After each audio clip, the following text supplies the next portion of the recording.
skausmo, kančios nebūna džiaugsmo. Kaip kiekvieno žmogaus gyvenime būna nuosmukių, būna skausmų, bet būna prisikėlimų, džiaugsmų. To ėjo ir visa mūsų tauta, siekdama atkurti tą nepriklausomybę, kurią mes turėjome. Tai yra Dievo dovana, bet kartu ir mums atsakomybė, kurioje vaikus auginame. Jais reikia rūpintis. Dievas dovanoja laisvę, bet tą dovaną reikia rūpintis ir ją puoselėti, ir ją saugoti, ir ją ginti. Tai nėra, kad padovanoja ir paskui mes jau nieko neveiksime. Ir todėl tai atsitinka, kad paskui mes pradedame šitos Dievo dovanos nevertinti. Jeigu mes pradėtume, kaip sakyti, Dievas dovanoja vaikus, bet mes jais nesirūpinsime. Tai būtų nesąmonė, bet mes esame ir kviečiami ir pažvelgti į tą pusę, kad Dievas dovanoja laisvę ir mes turime ją rūpintis. Ir kaip lietuviais esame, mes gimę lietuviais turime ir būti. Ta garbę gavome užgimę. Bet dabar mes nesididžiuojame, kai žiūriu Amerikoje, Kanadoje, kiekvieną dieną ten kai kuriuose namuose vėliavos ir gerbė jie tą vėliavą. Ir padėkos dieną tos kalakutus valgo, džiaugiasi už tą Amerikos laisvę. Ir jie be proto džiaugiasi. O mes taip jau tokie šiek tiek apatiški, reikia gal paminėti 20 metų, bet džiaugsmo nelabai yra. Ir mes esame kviečiami džiaugtis šitą dovaną, šitą dovanotą laisvę. Ir tikrai, kad mes sugebėtume tą laisvę toliau saugoti ir puoselėti. Ir kad tai būtų mums šventas žodis.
Dėl ko atėjote į šitą šventę?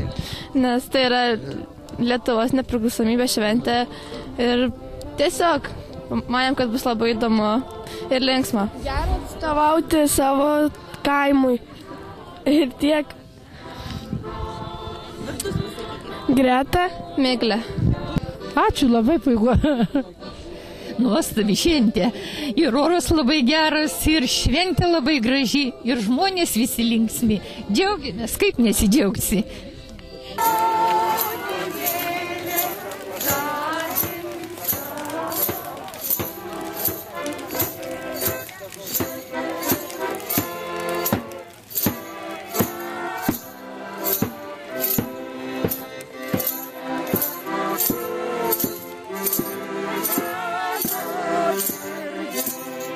Labai smagu, labai linksma, gera.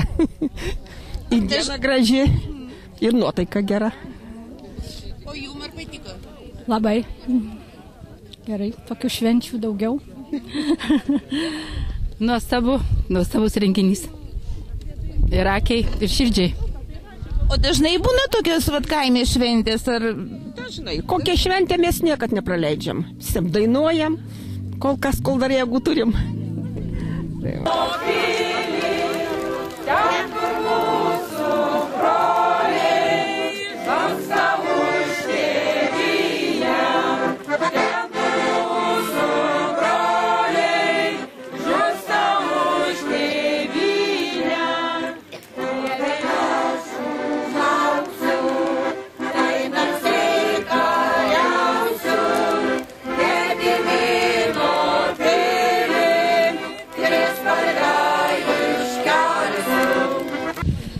Vepriai visada buvo toks išskirtinis kraštas ir išskirtinis miestelis.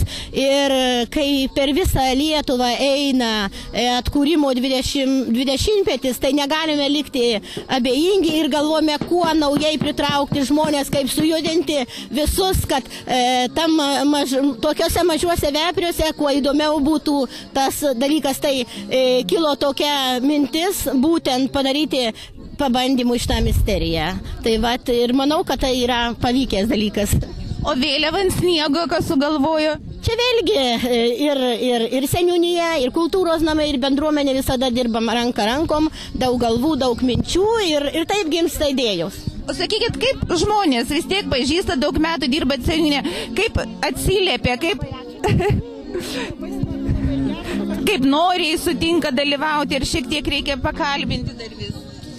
Šiaip čia šitą viską mes padarėm, kada čia pirmadienį berods buvo per moters dieną bendruomenės rinkiminis ataskaitinis. Aš jau turėjau mintį, turėjau idėją ir tiesiog susirinkimo metu pakviečiau žmonės.